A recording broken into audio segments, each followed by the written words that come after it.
Hello my dear students, welcome करता हूं मैं भारत पंचाली और केमिस्ट्री गुरुजी अगेन आप सबका। तो some basic concepts of chemistry के 20 प्लस क्वेश्चन अपलोड किए थे। आप लोगों ने बहुत इंटरेस्ट शो किया है और कमेंट्स आ रहे थे कि सर अगले चैप्टर के भी इंपॉर्टेंट क्वेश्चन अपलोड कर दो। तो आज हम लोग मोस्ट इंपॉर्टेंट क्वेश्चन करने वाले हैं। 20 प्लस मोस्ट इंपॉर्टेंट क्वेश्चन करेंगे of the chapter structure of atom. और इस लेक्चर में मैंने बहुत बढ़िया बढ़िया नोट्स यूज किए हैं, है ना। सारे क्वेश्चन आंसर हैं, वो नोट्स आपको फ्री ऑफ कॉस्ट मिल जाएंगे हमारे टेलीग्राम चैनल पर। और हमारा टेलीग्राम चैनल है भारत पंचाल सर के नाम से। इसका लिंक आपको डिस्क्रिप्शन में मिल जाएगा, इसको ज्वाइन कर लेना। और देखो बेटा, ये क्वेश्चन है, क्वेश्चन आप तभी कर सकते हो अगर आपको थ्योरी क्लियर है, अगर आपको सारे फॉर्मूलाज क्लियर है। तो इसके लिए मैंने आपकी 3 तरह की वीडियो बना रखी है, 15 minutes revision video, 30 minutes revision video और वन शॉट। और अगर आप बोलोगे कि सर एक नया वन शॉट बना दो जो और ज्यादा डिटेल वे में हो, तो मैं बना दूंगा, बस कमेंट सेक्शन में लिख देना। और एक जरूरी बात, ऑब्वियसली आप अपने स्कूल के लिए तैयारी करो, स्कूल एग्जाम के लिए, तो NCERT is the best book. But सिर्फ एनसीईआरटी भर से नहीं होगा, उसकी थ्योरी आप लोगों को समझ में नहीं आ रहा है, उसमें क्वेश्चन कैसे करने आपको समझ में नहीं आ रहा है, तो यहाँ पर आपको हेल्प करेगा ओसवाल का सीबीएसई क्वेश्चन बैंक, इसमें बहुत डिटेल में हर एक चीज को बहुत अच्छे से बता रखा है। शॉर्ट नोट्स हैं इसके अंदर, रिवीजन माइंड मैप्स हैं इसके अंदर, है ना, जिससे बहुत अच्छी रिवीजन हो जाएगी। और अलग अलग स्कूल में कौन कौन से क्वेश्चन आंसर आते हैं वो भी दिए गए हैं। और इस बुक का लिंक भी आपको डिस्क्रिप्शन में मिल जाएगा, तो वहां से आप इस बुक को परचेज करके अपनी तैयारी को और बढ़िया कर सकते हो। तो चलिए सबसे पहले क्वेश्चन से स्टार्ट करते हैं। सबसे पहला क्वेश्चन है हमारे पास, calculate the number of electrons, protons and neutrons in BR 8035। आपको दे रखा है BR 8035। ये ऊपर की तरफ इसका एटॉमिक मास है और नीचे की तरफ इसका एटॉमिक नंबर है। जो एटॉमिक नंबर होता है वो इक्वल होता है इलेक्ट्रॉन्स के एंड प्रोटॉन्स के। तो इसके पास इलेक्ट्रॉन्स कितने हो गए 35 और इसके पास प्रोटॉन्स भी कितने हो गए हैं 35। और अगर आप एटॉमिक मास में से एटॉमिक नंबर को माइनस कर देते हो तो हमारे पास नंबर ऑफ न्यूट्रॉन्स आ जाते हैं। तो 80 माइनस 35 इज 45। तो इसके पास नंबर ऑफ न्यूट्रॉन्स कितने हो जाएंगे 45 हो जाएंगे। क्लियर है। इलेक्ट्रॉन और प्रोटॉन जनरली इक्वल होते हैं। अगर हमारे पास न्यूट्रल स्पीसीज है तो इलेक्ट्रॉन और प्रोटॉन इक्वल होंगे। तो और वो एटॉमिक नंबर के इक्वल होते हैं 35 और एटॉमिक मास में से अगर आप एटॉमिक नंबर माइनस कर दोगे तो न्यूट्रॉन आ जाएंगे। और अगर आप प्रोटॉन न्यूट्रॉन को जोड़ देते हो 35 प्लस 45, ये हमारा एटॉमिक मास होता है। नेक्स्ट क्वेश्चन है, the number of electrons, protons and neutrons in a species are equal.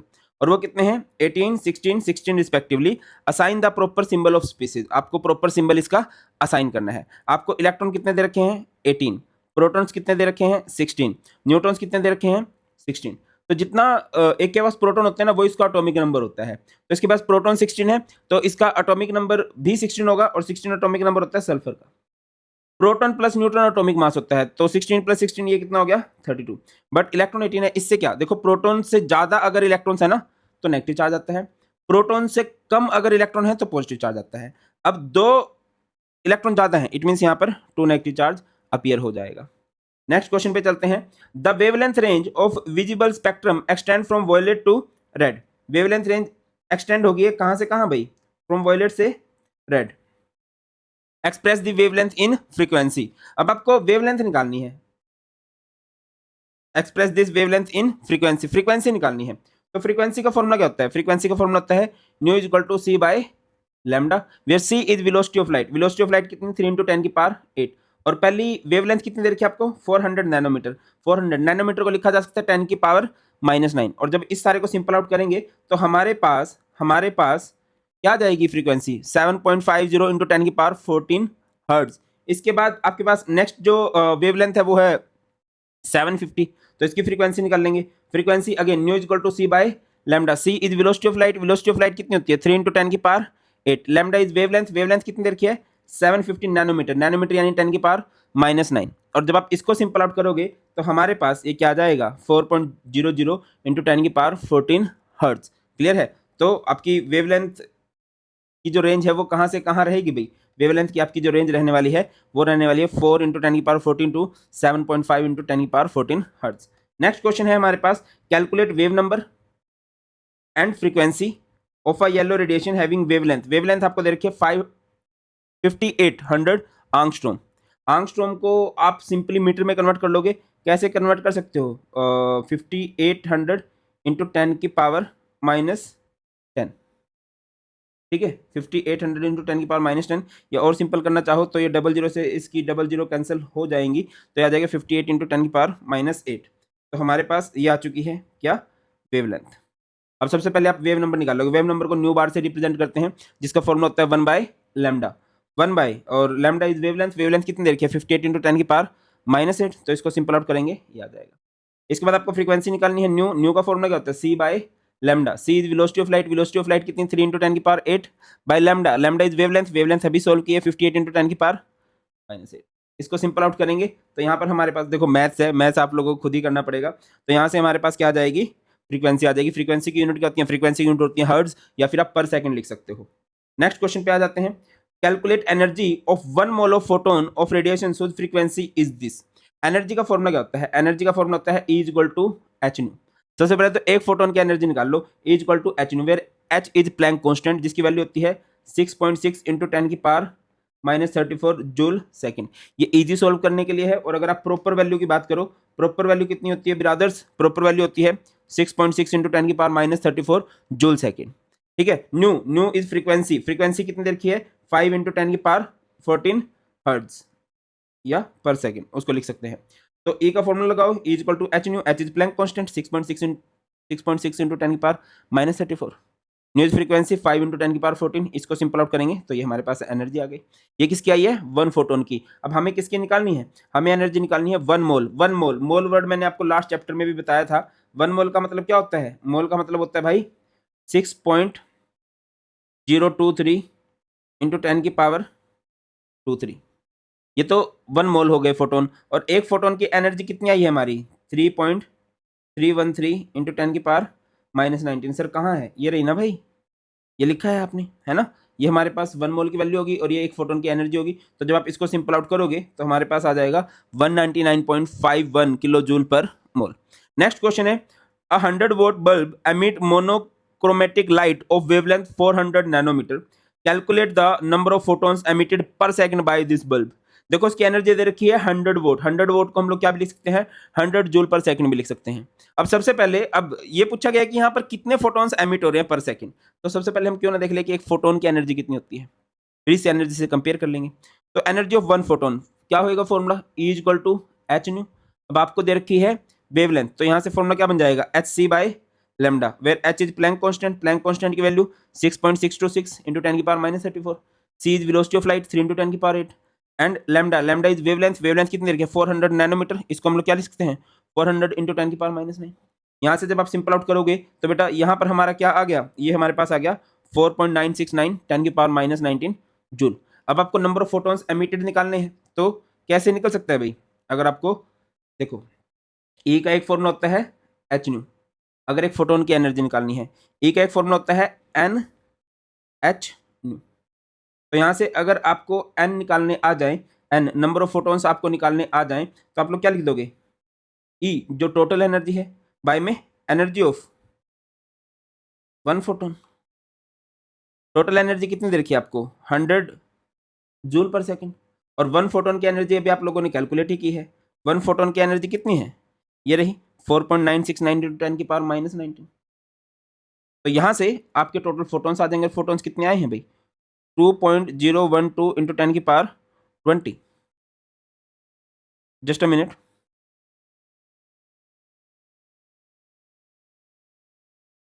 ठीक है ना, तो पर सेकंड कितने फोटोन्स एमिट हो रहे हैं 2.012 इंटू 10 की पावर 20 पर सेकंड। अगला है the threshold frequency new note for a metal is this. आपको थ्रेशोल्ड फ्रीक्वेंसी दे रखी है कितनी 7 इंटू 10 की पावर 14 पर second. Calculate the kinetic energy of an electron emitted when radiations of frequency new. Radiation की फ्रीक्वेंसी दे रखी है 1 इंटू 10 की पावर 15 सेकंड इनवर्स। 1 इंटू 10 की पावर 15 को अगर मैं लिखना चाहूं, क्यों ना इसको ऐसे लिख दूं, अगर हम इसको लिखना ही चाहें तो क्यों ना 10 इंटू 10 की पावर 14 लिख सकता हूँ क्या, थोड़ा इजी सी हो जाएगा। काइनेटिक एनर्जी अगर आपको निकालनी है, काइनेटिक एनर्जी का फॉर्मूला होएगा E माइनस ई नोट, ठीक है, और E का फॉर्मूला क्या होता है एच न्यू, और ये minus H new naught, H common लेके ये क्या बन जाएगा न्यू माइनस न्यू नोट, ये फॉर्मूला बन जाता है भाई। अगर आपको कभी भी काइनेटिक एनर्जी निकालनी है तो फॉर्मूला क्या बनता है एच को बाहर न्यू माइनस न्यू नोट। ये मैंने ऐसे बताया था कंसेप्ट कि जैसे एक मेटल है, मेटल में इलेक्ट्रॉन पड़ा हुआ है, तो पहले उस इलेक्ट्रॉन को बॉटम से मेटल के सरफेस तक लाने में कुछ एनर्जी लगेगी और फिर उसको बाहर भेजा जाएगा। यहाँ से देखो ऐसा होता है, ये मेरे पास एक मेटल का सरफेस है, इस पर लाइट पड़ेगी, तो इलेक्ट्रॉन बॉटम में पड़ा हुआ पहले तो ऊपर आएगा, सरफेस पे आएगा और फिर वो भागेगा। तो जब भी काइनेटिक एनर्जी निकालनी हो तो उसका फॉर्मूला क्या रहेगा, h nu minus nu naught. H is Planck constant 6.626 into 10 की पावर माइनस 34। न्यू फ्रीक्वेंसी आपको दे रखी है, कितनी दे रखी है, 10 इंटू 10 की पावर 14, ठीक है, 10 इंटू 10 की पावर 14। और ये इधर से माइनस नहीं आएगा ये, और माइनस करोगे new note. New note frequency कितनी दे रखी है आपको, इसको थ्रेशोल्ड फ्रीक्वेंसी बोलते हैं ना। तो ये क्या है, 7 इंटू 10 की पावर 14। तो 10 की पावर 14 तो यहाँ से कॉमन है, 10 माइनस 7, 3 इंटू 10 की पावर 14। तो इसको सिंपल आउट करेंगे, 6.626 इंटू 10 की पावर माइनस 34 मल्टीप्लाई कर दोगे 3 इंटू 10 की पावर 14 से, तो यहाँ से हमारे पास काइनेटिक एनर्जी आ जाएगी। रिपीट कर रहा हूँ, काइनेटिक एनर्जी का फॉर्मूला क्या होता है, h nu minus nu naught. H is Planck constant, nu frequency है जो आपको दे रखी है, और न्यू नोट थ्रेशोल्ड फ्रीक्वेंसी कितनी है, 7 इंटू 10 की पावर 14। इस तरह से इजीली आंसर किया जा सकता है। अगला क्वेश्चन है, define the terms isotopes, isobars and isotones. Isotopes किसे कहा जाता है, ये आप लोगों ने पहले भी पढ़ा है, which have same atomic number but different atomic mass. जैसे हाइड्रोजन के 3 आइसोटोप्स होते हैं, प्रोटियम, ड्यूटेरियम, ट्रीटियम, इन सब का अगर आप एटॉमिक नंबर देखो सेम है, बट एटॉमिक मास, जो एटॉमिक मास है, एक का 1 है, नेक्स्ट का 2 है और नेक्स्ट का 3 है हमारे पास। आइसोबार्स, आइसोबार्स का मतलब क्या होता है, जिसका मास सेम हो, है ना, which have same mass number, which have same mass number but different atomic number. Atomic number different होगा, जैसे कि हमारे पास आर्गन हो गया, पोटेशियम हो गया, कैल्शियम हो गया, अगर आप इन सब का मास देखो, इन सब का मास 14 है ना, बट एटॉमिक नंबर डिफरेंट है। उसके बाद आइसोटोन्स, आइसोटोन्स में क्या होता है, सेम होते हैं नंबर ऑफ न्यूट्रॉन्स। आइसोटोप्स में सेम एटॉमिक नंबर होता है, आइसोबार्स में सेम एटॉमिक मास होता है, और आइसोटोन्स में सेम नंबर ऑफ न्यूट्रॉन्स होते हैं, है ना, बट एटॉमिक नंबर डिफरेंट होगा। इसमें क्या होगा, same number of, very good, same number of neutrons but different atomic number. जैसे कि हमारे पास ये केस दिया दे रखा है, कार्बन, नाइट्रोजन, ऑक्सीजन, इन सब का एटॉमिक नंबर आपको दिखाई दे रहा होगा, इन सब का एटॉमिक नंबर है 6, 7, 8। नंबर ऑफ न्यूट्रॉन्स आप लोग कैसे निकाल सकते हो, this minus this, 14 minus 6 is 8, 15 minus 7 is 8, 16 minus 8 is 8। तो सबके पास नंबर ऑफ न्यूट्रॉन्स कितने हो गए हैं, 8 हो गए हैं। अगला है, the Vividh Bharati station of All India Radio Delhi broadcast on a frequency, frequency दे रखी है 1368 kilohertz. Calculate the wavelength of the electromagnetic radiation emitted by transmitter, which part of the electromagnetic spectrum does it belong to। Electromagnetic spectrum के किस part से belong करती है, ये आपको याद ही करना पड़ेगा। तो आप लोगों को सबसे पहले निकालने क्या है, जरूरी बात क्या सोल्व करनी है ब्रो, आपको जरूरी बात सोल्व करनी है वेवलेंथ। देखो यार, ये फ्रीक्वेंसी, वेवलेंथ, इनका एक ही बेस्ट फॉर्मूला है, nu is equal to c by lambda, where nu is frequency, c is velocity of light and lambda is wavelength. तो आप लैम्डा निकाल लोगे, लैम्डा का फॉर्मूला क्या बनेगा, C by nu. C is velocity of light कितनी दे रखी है, 3 इंटू 10 की पावर 8, है ना, लैम्डा इज लैम्डा, गलत हो गया ना। देखो न्यू का फॉर्मूला क्या होता है, सी बाय लैम्डा, लैम्डा का फॉर्मूला क्या हो जाएगा, C by nu. C is velocity of light, 3 into 10 की पावर 8, न्यू इज फ्रीक्वेंसी, और फ्रीक्वेंसी कितनी देर की है, 1368 किलो हर्ट्ज को मैं हर्ट्ज में कर लूंगा, तो 10 की पावर 3 से मल्टीप्लाई हो जाएगा, है ना।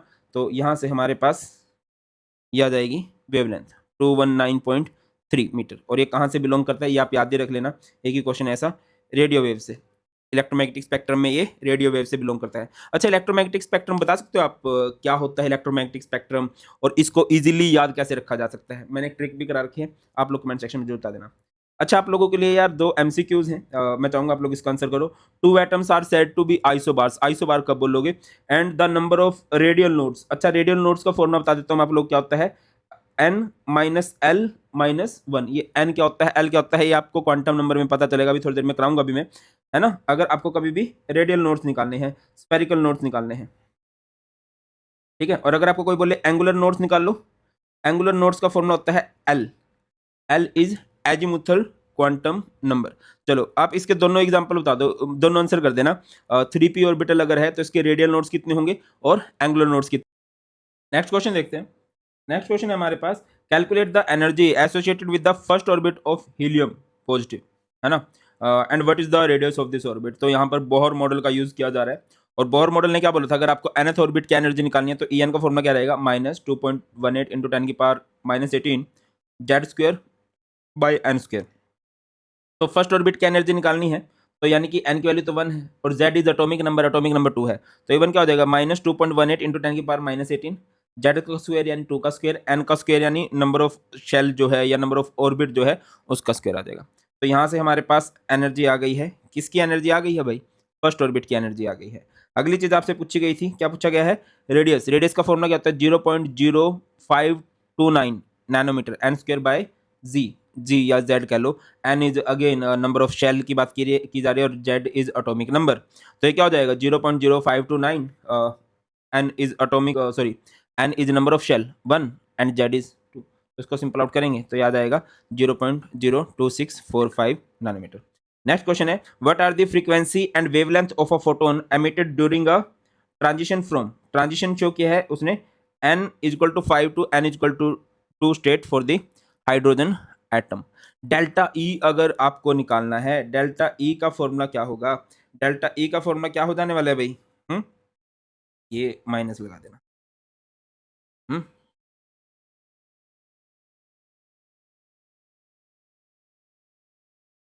एन इक्वल टू 5 टू 2 में आया है, हाइयर से लोअर ऑर्बिटल के अंदर आया है। फॉर्मूला क्या रहेगा डेल्टा ई का, डेल्टा ई का फॉर्मूला रहेगा 2.18 इंटू 10 की power minus 18, 1 by n two का square minus 1 by n one का स्क्वायर, एन टू मतलब हाइयर शेल जो है और एन वन यानी कि जो लोअर शेल है। तो यहाँ से क्या बन जाएगा 2.18 इंटू 10 की पावर माइनस 18 और एन 5 का 1/5 का स्क्वायर और 1/2 का स्क्वायर, 1/5 का स्क्वायर यानी कि यहाँ से कितना बनेगा 1/25 माइनस 1/4। तो इसकी सिंपल आउट कर लेंगे और जब इस सारे को सिंपल आउट किया जाएगा तो आएगा -4.58 इंटू 10 की पावर -19 जूल। और माइनस में एनर्जी जब भी आती है इट मीन्स यहाँ से एनर्जी रिलीज हुई है। और ऑब्वियस सी बात है कि भाई हाइयर से लोअर शेल में अगर कभी भी इलेक्ट्रॉन आता है तो एनर्जी रिलीज ही होती है। क्लियर है। अगली चीज आप लोगों से क्या पूछी गई है, फ्रीक्वेंसी एंड वेवलेंथ। तो डेल्टा ई का ना एक और फॉर्मूला होता है, डेल्टा ई का फॉर्मूला होता है एच न्यू, डेल्टा ई का फॉर्मूला होता है एच न्यू। तो अगर आपको यहां से न्यू निकालना है, न्यू का फॉर्मूला क्या बन जाएगा डेल्टा ई बाय एच, है ना। डेल्टा ई कितना है 4.58 इंटू 10 की पावर -19 है ये, और h is Planck constant, Planck constant की वैल्यू पुट कर दोगे तो 6.626 इंटू 10 की पावर -34। मैं अगेन आपको रिकमेंड करूंगा अगर आपको इजीली न्यूमेरिकल करना है तो इसको, ये तो हो गया 4.58, बेटा ये माइनस क्या मेंशन करा था कि एनर्जी रिलीज हो रही है, इंटू 10 की पावर -19 और प्लैंक कांस्टेंट की वैल्यू कितनी है 6.6 इंटू 10 की पावर -34। इसको इस तरह से सोल्व करना, इस तरह से इजीली हो जाएगा। और यहाँ से ये हमारे पास क्या आ जाएगा, ये हमारे पास आ जाएगा 6.91 इंटू 10 की पावर 14 हर्ट्ज। अब आपके पास फ्रीक्वेंसी आ गई है तो आप लोग क्या निकाल सकते हो, यहाँ से वेवलेंथ निकाल सकते हो, क्योंकि न्यू का फॉर्मूला क्या होता है, nu is C by lambda, lambda का फॉर्मूला क्या हो जाएगा C by nu, C is velocity of light 3 into 10 की पावर 8 एंड न्यू ऊपर आई है 6.9 इंटू 10 की पावर 14। इसको सिंपल आउट करोगे तो आ जाएगा 434 इंटू 10 की पावर -9 और 10 की पावर -9 को इधर नैनोमीटर पुट कर लिया गया है। आगे मूव करते हैं, what will be the wavelength of a ball of mass 0.1 kilogram moving with the velocity 10 metre per second. तो यहाँ पर डी ब्रोगली इक्वेशन का यूज किया जाएगा। और डी ब्रोगली इक्वेशन क्या बोलती है, डी ब्रोगली इक्वेशन आपको बोलती है कि जो लैम्डा है वो क्या होगा h by m v. De Broglie wavelength क्या होती है h by m v. H is Planck constant 6.6 into 10 की power -34। M is mass, mass of ball कितना है 0.1 किलोग्राम में ही पुट करना है। एंड वेलोसिटी, वेलोसिटी कितनी दे रखी है भाई 10। तो उसको सिंपल आउट कर लेंगे, ये हमारे पास आंसर आ जाएगा। अगला है the mass of an electron is this, mass आपको दे रखा है ये वाला। If its kinetic energy is 3.0 into 10 की power -25 joule, calculate its wavelength. देखो यार काइनेटिक एनर्जी का एक फॉर्मूला होता है, क्या होता है वो फॉर्मूला मैं भूल गया, अभी करके आए थे, H nu minus nu note, ये किया था है ना, बट यहाँ पर उसका कोई रोल नहीं है। काइनेटिक एनर्जी का एक फॉर्मूला है तो आप छोटी क्लासेस से ही पढ़ते आ रहे हो, हाफ एम वी स्क्वेयर। और यहाँ से अगर वी के लिए फॉर्मूला बनाओगे ना तो ये क्या बन जाएगा, ये 2 इधर चला जाएगा है ना, एम अपॉन में चला जाएगा और वी स्क्वेयर है, इसका स्क्वेयर हटाएंगे तो इधर रूट आ जाएगा 2ka बाई एम की पावर 1/2 या इसका रूट। तो वैल्यू पुट करोगे 2, काइनेटिक एनर्जी कितनी है 3 इंटू 10 की पावर -25 बाई में एम, मास ऑफ इलेक्ट्रॉन कितना होता है पता होना चाहिए 9.1 इंटू 10 की पावर -31। इसको जब सिंपल आउट करेंगे तो हमारे पास वेरी गुड ये आ जाएगा, सॉरी फिर बेटा जी। अब यहाँ से इसको सिंपल आउट करोगे तो ये आ गया। अब इसके बाद क्या होगा, इसके बाद आप लोगों ने निकालनी है वेवलेंथ। ये डी ब्रोगली जी की वेवलेंथ है, क्या होगा lambda is h by m v. H is Planck constant 6.6 into 10 की power -34, m is mass and v velocity, velocity कितनी रखी है 812। इसको सिंपल आउट कर लेंगे, याद आएगा 8967 इंटू 10 की पावर 10 मीटर। मेरे हिसाब से कन्वर्जन फैक्टर सबको क्लियर है कि वो कैसे कन्वर्ट होते हैं। बाकी इसको 8 9 6 7 8, वेरी गुड, 8 9 6 7 एंगस्ट्रॉम भी हम लोग लिख सकते थे। अगले क्वेश्चन पे चलते हैं। Calculate the mass of a photon whose wavelength is this. Wavelength is lambda. Lambda की वैल्यू कितनी रखी है? 3.6 एंगस्ट्रॉम। एंगस्ट्रॉम को मैं लिख सकता हूँ 3.6 इंटू 10 की पावर -10। तो lambda is h by mv। Lambda का फॉर्मूला ये होगा। हमें क्या निकालना है? मास। मास का फॉर्मूला क्या बन जाएगा? h by lambda v। अब h is Planck constant 6.6 two 6 into 10 की power -34। Lambda, lambda is wavelength. Wavelength ये दे रखी है 3.6 इंटू 10 की पावर -10। v is velocity. और फोटोन, फोटोन मतलब लाइट का ही छोटा पार्टिकल होता है, तो उसकी वेलोसिटी कौन सी होगी? लाइट वाली वेलोसिटी होगी। 3 इंटू 10 की पावर 8 पुट कर देंगे। इसको सिंपल आउट करेंगे तो बेटा ये हमारे पास आंसर आ जाएगा। अगला है, a microscope using suitable photon is employed to locate an electron in an atom within a distance of 0.1 angstrom.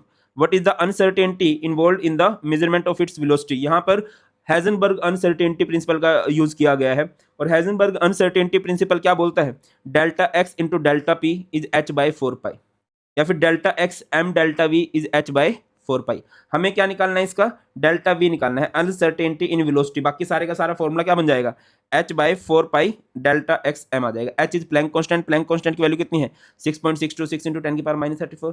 4 pi की वैल्यू, पाई की वैल्यू होती है 3.14। डेल्टा एक्स, डेल्टा एक्स का मतलब होता है अनसर्टेनिटी इन पोजिशन। और अनसर्टेनिटी इन पोजिशन कितनी देर की है भाई? भाई इसी डिस्टेंस में इधर उधर हो सकता है ये। 0.1 एंगस्ट्रॉम, इसको मैं लिख सकता हूँ 0.1 इंटू 10 की पावर -10, है ना। और m is mass. Mass of electron कितना होता है? 9.1 इंटू 10 की पावर -34। देखो बेटा, आपको फॉर्मूला पता होना चाहिए कि पूछा क्या गया है, और वैल्यूज पुट न्यूमेरिकल्स तो इतने इजीली हो जाते हैं, बट ठीक है, डरते बहुत है ना। 10th क्लास तक इतने मुश्किल न्यूमेरिकल करते नहीं ना हम लोग। तो यहाँ से इसको सिंपल आउट कर लेंगे, और यहाँ से हमारे पास आ गया 0.579 इंटू 10 की पावर 7 मीटर पर सेकेंड, है ना। और अगर आप इसको साइंटिफिक नोटेशन में कन्वर्ट कर लो, साइंटिफिक नोटेशन क्या होती है कि डेसिमल से पहले एक नॉन जीरो नंबर होना चाहिए। तो डेसिमल को मैं इधर लेके जाऊंगा, राइट में लेके जाते हैं तो पावर क्या हो जाती है अभी? -10 की पावर 7 के बजाय ये क्या हो जाएगा? 10 की पावर 6। तो यहाँ से हमारा डेल्टा भी आ गया। अनसर्टेनिटी इन किस में आ गया? ये अनसर्टेनिटी इन वेलोसिटी। आगे मूव करते हैं। नेक्स्ट आपके पास कुछ क्वेश्चन है। The pair of ions having same electronic configuration, जिनकी इलेक्ट्रॉनिक कन्फिग्रेशन सेम है। अगला है, which of the following sets of quantum number are correct. ये दोनों आंसर आप लोगों ने कमेंट सेक्शन में कर देने हैं। मुझे बड़ी खुशी होगी अगर आप इनका आंसर बता देते हो तो। नेक्स्ट क्वेश्चन देख लेते हैं। नेक्स्ट क्वेश्चन है हमारे पास, a golf ball has a mass of 40 gram and a speed of 45 metre per second. If the speed can be measured within accuracy of 2%, calculate the uncertainty in the position. देखो, uncertainty वाला question कभी भी आ जाए तो ये किसकी बात कर रहा है? ये बात की जा रही है हैजनबर्ग अनसर्टेनिटी प्रिंसिपल की। तो भैया सबसे पहले तो मास देखो 40 ग्राम है, और स्पीड कितनी है? 45 मीटर पर सेकंड, जो कि कितनी एक्यूरेसी से मेजर की जाती है? 2%। इसी से हम अनसर्टेनिटी निकाल सकते हैं। अनसर्टेनिटी स्पीड क्या हो जाएगी? 45 इंटू 2/100, जो कि आएगी 0.9 मीटर पर सेकंड। हाइजेनबर्ग अनसर्टेनिटी प्रिंसिपल क्या बोलता है? Delta x into m delta v is equal to h by 4 pi. हमें क्या निकालनी है? अनसर्टेनिटी इन पोजीशन, यानी कि हमें डेल्टा एक्स मेजर करना है। डेल्टा एक्स को एक तरफ रखूंगा, h by 4 pi m delta v, formula बन गया। इसके बाद वैल्यूज पुट करनी है। h is Planck constant 6.626 into 10 की पावर -34। 4 पाई की value 3.14। m is mass. Mass कितना दे रखा है आपको? मास आपको दे रखा है 40 ग्राम, बट ग्राम में वैल्यू नहीं पुट करनी है। मास हमेशा आपको किलोग्राम में पुट करना है। तो ये 40 इंटू 10 की पावर -3। और v delta v is uncertainty in velocity, जो कि कितनी है? 0.9। तो इसको सिंपल आउट करेंगे, आ जाएगा 1.46 इंटू 10 की power -33 metre. Next question, what are quantum numbers. इस चैप्टर की जान बसती है इस टॉपिक में। क्वांटम नंबर क्या होता है? A set of 4 numbers which give complete information about electron, जो हमें इलेक्ट्रॉन के बारे में कंप्लीट इन्फॉर्मेशन देता है, इलेक्ट्रॉन के बारे में कंप्लीट डाटा बताता है ना। 4 तरह क्वांटम नंबर होते हैं। Principal quantum number, azimuthal, magnetic, spin. Principal हमें किसके बारे में बताएगा? शेल के बारे में, एनर्जी लेवल के बारे में। एजीमुथल किसके बारे में बताता है? It tells us about subshell, है ना। और इसकी वैल्यू कैसे निकलती है? एल की वैल्यू होती है जो है 0 से लेकर n-1। अच्छा, एल की जो भी वैल्यू होगी, मान लो एल की वैल्यू है 0 तो ये एस सबशेल है। एल की वैल्यू है 1 तो ये पी सबशेल है। 2 तो ये डी सबशेल है। 3 तो ये एफ सबशेल है। एल की वैल्यू 4 है तो ये जी सबशेल है। 5 है तो ये एस सबशेल है। इस तरह से आगे एबीसीडी चलती चली जाती है। Magnetic quantum number number of orbitals के बारे में बताता है। नंबर ऑफ ऑर्बिटल्स आप लोग कैसे बता सकते हो? अच्छा, इसको m से रिप्रेजेंट करते हैं, और इसकी वैल्यू क्या होती है? -l से लेकर +l तक। माइनस एल से लेकर प्लस एल तक। नेक्स्ट है spin quantum number, it tells us about spin of electron. 4 quantum number है। प्रिंसिपल क्वांटम नंबर किसके बारे में बताता है? शेल के बारे में। Azimuthal quantum number subshell के बारे में। मैग्नेटिक क्वांटम नंबर ऑर्बिटल्स के बारे में। और spin quantum number spin of electron. और स्पिन ऑफ इलेक्ट्रॉन क्या होगी? Plus 1/2 minus 1/2। Spin of electron को आप लोग क्या लिख सकते हो? Plus 1/2 minus 1/2। अगला क्वेश्चन है what is the total number of orbitals associated with in the principal quantum number n equals to 3। देखो यार, अगर हम बात करें प्रिंसिपल क्वांटम नंबर 3 है, ऑर्बिटल्स बताने, ऑर्बिटल्स हमें m से पता चलेंगे। कैसे? n अगर 3 है तो l की वैल्यू क्या होगी? 0 से लेकर n माइनस 1 तक होगी। यानी कि इसकी वैल्यू 3 है तो इसकी वैल्यू इसके 0 1 2। और m क्या होता है? m हर एक l के लिए होता है -l2 plus l, -l2 plus l। यानी कि 0 के लिए 0, 1 के लिए -1 0 प्लस 1, 2 के लिए -2 -1 0 प्लस 1 प्लस 2। अब g तो यहाँ पर हमारे पास कितने ऑर्बिटल हो गए? जी नहीं है ये हमारे पास हो गए हैं 9 ऑर्बिटल्स। कितने ऑर्बिटल्स हो चुके हैं भाई? 9 ऑर्बिटल्स। या फिर इतने उसमें पचड़े में नहीं पढ़ना है आपको, simple n square. n square is the number of orbital. और अगर ये आपसे नंबर ऑफ इलेक्ट्रॉन्स पूछ लेता तो आप लोग फॉर्मूला लगाते 2n स्क्वायर। अगर इलेक्ट्रॉन पूछ लेता तो n है 3 का स्क्वायर 9, 9 2 जा 18 हमारे पास इलेक्ट्रॉन हो जाते हैं। अगला क्वेश्चन है using SPDF notation describe the orbital with following quantum number. n2 है, l1 है। देखो बेटा, l अगर आपको पता हो, l की वैल्यू 0 1 2 3 4। 0 है तो s, 1 है तो p, 2 है तो d, 3 है तो f, 4 है तो g। तो हमारे पास सबसे पहली बात n2 है, l1 है, तो ये हो गया 2, और l1 है तो 1 है तो p ऑर्बिटल। ये 4 0 यानी कि ये 4s हो गया। ये n5 है और l3 है, l3 है तो ये क्या होता है? f होता है। तो हमारे पास 5f हो गया। n3 है तो 3 लिख दिया। l2 है तो मतलब ये कौन सी सबशेल की बात कर रहा है? ये हमारे पास डी सबशेल की बात कर रहा है। इस तरह से आंसर आ जाएगा। अगला क्वेश्चन है give the de Broglie expression. De Broglie expression क्या होता है? Lambda is h/mv where lambda wavelength, m is mass of particle, v is velocity of particle, p momentum होता है, h प्लैंक कांस्टेंट कई बार कर चुके हैं जिसकी वैल्यू होती है 6.26 × 10⁻³ जूल पर सेकेंड, है ना। Structure of D orbital, D की भाई कितने स्ट्रक्चर बनते हैं? 5। और डी की शेप होती है डबल डबल, है ना। कौन कौन सी? D x y, very good, d x y, d y z, d z x, d x square minus Y square and d Z square. X y में क्या होगा? एक्स और वाई एक्सिस के बीच में डबल बन जाएगा। वाई जेड में क्या होगा? अच्छा, इसको एक्स बोल दो, इसको वाई बोल दो, इसको वाई बोल दो, इसको जेड बोल दो। वाई और जेड एक्सिस के बीच में डबल। डी जेड एक्स में क्या हो जाएगा? जेड और एक्स एक्सिस के बीच में double. X square minus Y square में क्या हो जाएगा? ऑन द एक्सिस बनेगा डबल। और डी जेड स्क्वायर में जेड एक्सिस पे डबल बनेगा और दूसरे डबल ऐसे ही घूमते रहेगा। गेटिंग माई पॉइंट और not? D x Y, Y Z, Z X, इनके डबल कहां पर बन रहे हैं बेटा? इनके डबल बनते हैं बिटवीन द एक्सिस। कहां पर बनते हैं? Between the axis. और ये जो स्क्वायर वाले होते हैं इनके डबल कहां पर बनते हैं? On the axis. इनका कलेक्टिवली नेम होता है बिटवीन द एक्सिस वाले का, इनको हम लोग बोलते हैं T2G। 3 ऑर्बिटल है ना जो बिटवीन द एक्सिस है, तो इनका 3 अक्षर का नाम होता है T2G और इनका 2 अक्षर का नाम होता है EG। क्लियर है? चलो अब एक क्वेश्चन है आप लोगों के लिए, in which of the following pairs the ions are isoelectronic. Isoelectronic word शायद मैंने आप लोगों को नहीं बताया है। अच्छा, आइसोटोप्स का मतलब क्या होता है? Which have same atomic number. Isobar same atomic mass, isotone same number of neutron, iso electrons मतलब सेम नंबर ऑफ इलेक्ट्रॉन, जिसमें नंबर ऑफ इलेक्ट्रॉन सेम हो। ये आप लोगों ने कमेंट सेक्शन में बता देना कि किसके पास नंबर ऑफ इलेक्ट्रॉन्स सेम होंगे। चलिए नेक्स्ट क्वेश्चन की तरफ बढ़ते हैं। नेक्स्ट क्वेश्चन है हमारे पास, what is Aufbau principle right electronic configuration of phosphorus. Aufbau principle बहुत इंपॉर्टेंट है भाई, केमिस्ट्री को समझना है ना तो ये आपको बहुत अच्छे से आ जाना चाहिए। तो अबव प्रिंसिपल क्या बोलता है? Electrons are filled in various orbitals in an increasing order of energy. और ये हमने यहाँ पर वही बना रखा है, इंक्रीजिंग ऑर्डर ऑफ एनर्जी। मैंने कैसे बनाया है? अच्छा, मैं आपको बताता चलता हूँ कि हमारे पास सबसे पहले 4 सबसेल होती हैं। कौन कौन सी? S, p, d and f. आपकी नॉलेज के लिए बताता चलो, एस में मैक्सिमम 2 इलेक्ट्रॉन जाते हैं, ए में मैक्सिमम 6 इलेक्ट्रॉन जाते हैं, डी में मैक्सिमम 10 इलेक्ट्रॉन जाते हैं और एफ में मैक्सिमम 14 इलेक्ट्रॉन जाते हैं। तो सबसे पहले हम लोग एस लिखते हैं, ऐसे लिखते हैं 1 to 8 तक, 1s 2s 3s 4s 5s 6s 7s 8s। फिर एक नंबर ऊपर छोड़ते हैं, एक नंबर नीचे छोड़ते हैं, फिर हम लिखते हैं पी। पी को लिखेंगे 2p 3p 4p 5p 6p 7p। फिर एक नंबर ऊपर छोड़ेंगे, एक नंबर नीचे छोड़ेंगे, फिर लिखेंगे D 3d 4d 5d 6d। फिर एक नंबर ऊपर से और एक नंबर नीचे से एफ लिख देंगे। फिर हमने तीर चलाने हैं, और तीर हमने कुछ ऐसे तीर चलाने हैं कि पहले 2 तीर से एक एक बंदे को मारना है, एक एक सब शेल को मारना है, फिर अगले तीर से हमने 2 बंदों को मारना है, फिर 3 फिर 4 ऐसे। देखो पहले एक एक बंदे को मारा, फिर 2 बंदों को मारा, फिर 3 बंदों को मारा, फिर 4 ये हमारे पास हो गई है क्या, अब वो प्रिंसिपल। बट अब ना एक और ट्रिक बनाई है, बच्चों ने बनाई है, और भी ज़्यादा ईजी है ये। सबसे पहले लिखो स्वामी स्वामी, फिर प्यारे स्वामी, वेरी गुड, प्यारे स्वामी, फिर डैशिंग प्यारे स्वामी, डैशिंग प्यारे स्वामी, फिर फुल डैशिंग प्यारे स्वामी, फुल डैशिंग प्यारे स्वामी। तो सबसे पहले आप लोगों ने ऐसे लिखा स्वामी स्वामी, फिर प्यारे स्वामी, डैशिंग प्यारे स्वामी, डैशिंग प्यारे स्वामी, फुल डैशिंग प्यारे स्वामी, फुल डैशिंग प्यारे स्वामी।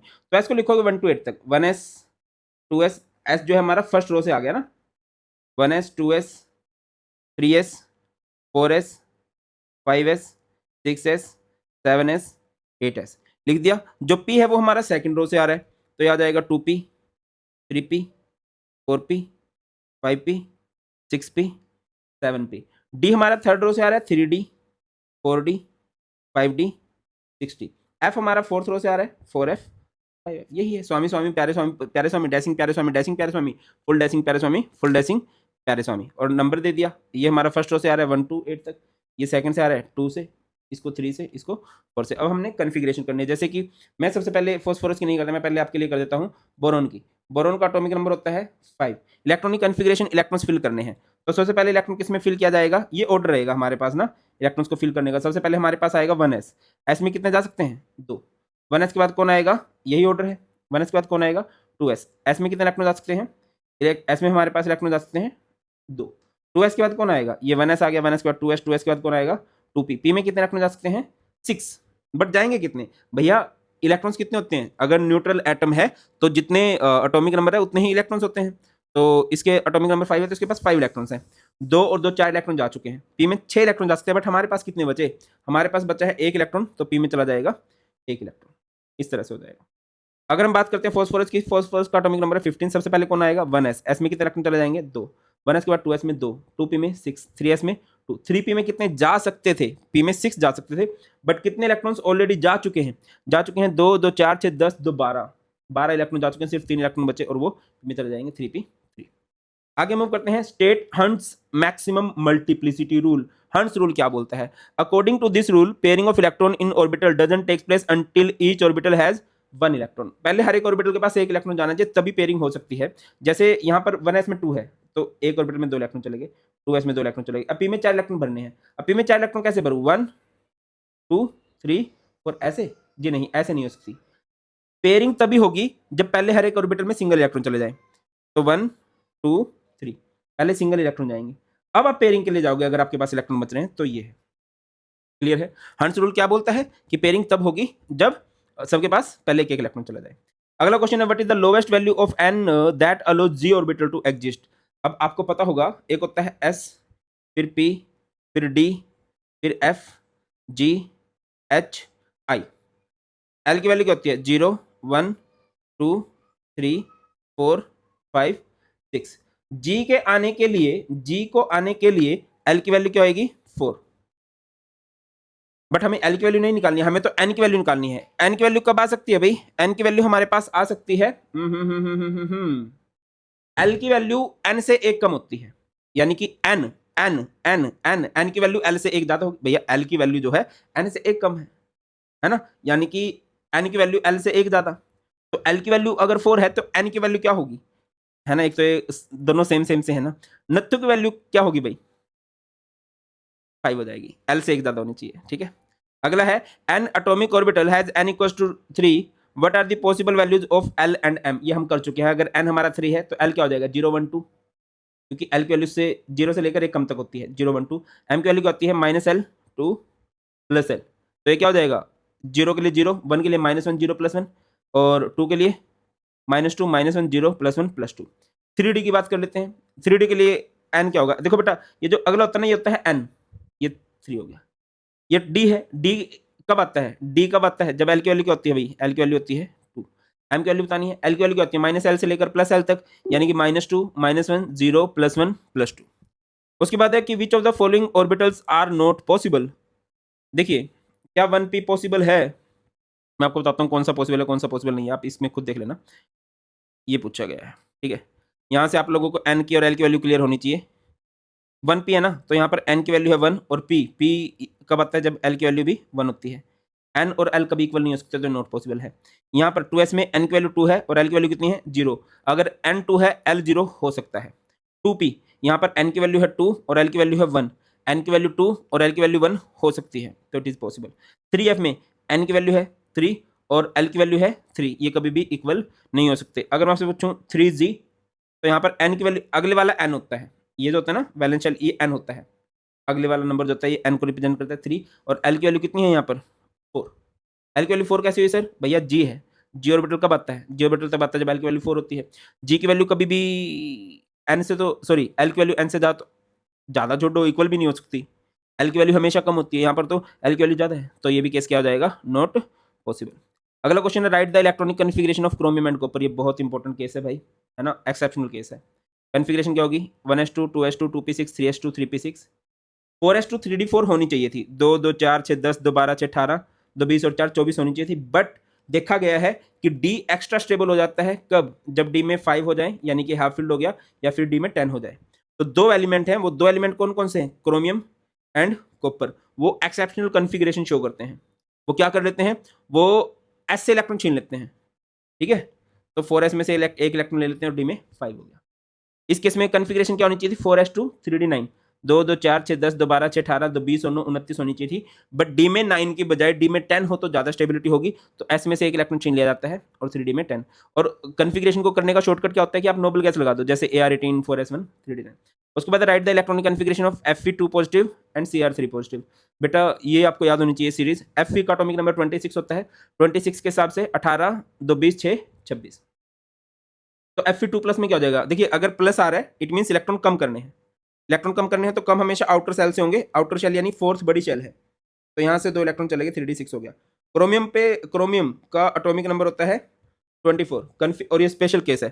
कन्फिग्रेशन क्या होगी, AR18 4s1 3d5, ठीक है। 3+ का मतलब 3 माइनस, माइनस पहले बाहर से होगा, एस में चले गए एक इलेक्ट्रॉन, बट आपको 3 इलेक्ट्रॉन निकालने हैं, एक निकाल दिया, स्टिल 2 इलेक्ट्रॉन बचते हैं, वो 2 इलेक्ट्रॉन डी में चले जाएंगे, तो 3d में कितने हो जाएंगे, 3 हो जाएंगे। क्लियर है, ये कन्फिग्रेशन है भाई, आयंस की कन्फिग्रेशन आ सकती है।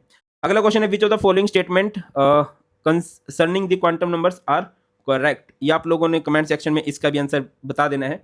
कुछ क्वेश्चन इसलिए पूछे जाते हैं सो दैट कि आप भी थोड़ा सा इंगेज रहो, है ना, और जब बच्चे एक्टिवली आंसर करेंगे ना तभी मजा आता है। तो that's all from my side, कुछ भी आपके डाउट हो तो आप लोग कमेंट सेक्शन में बता देना, और अगर आप मुझे बोलोगे कि सर इसका नया वन शॉट आप ही अपलोड कर दो, तो आपके फोर्स थे, मैं नया वन शॉट बना दूंगा। बहुत ख्याल रखिए, जल्द मिलते हैं, God bless you all, please take care, Jai Hind. और इसके नोट्स मिल जाएंगे टेलीग्राम चैनल पर, ज्वाइन कर लें।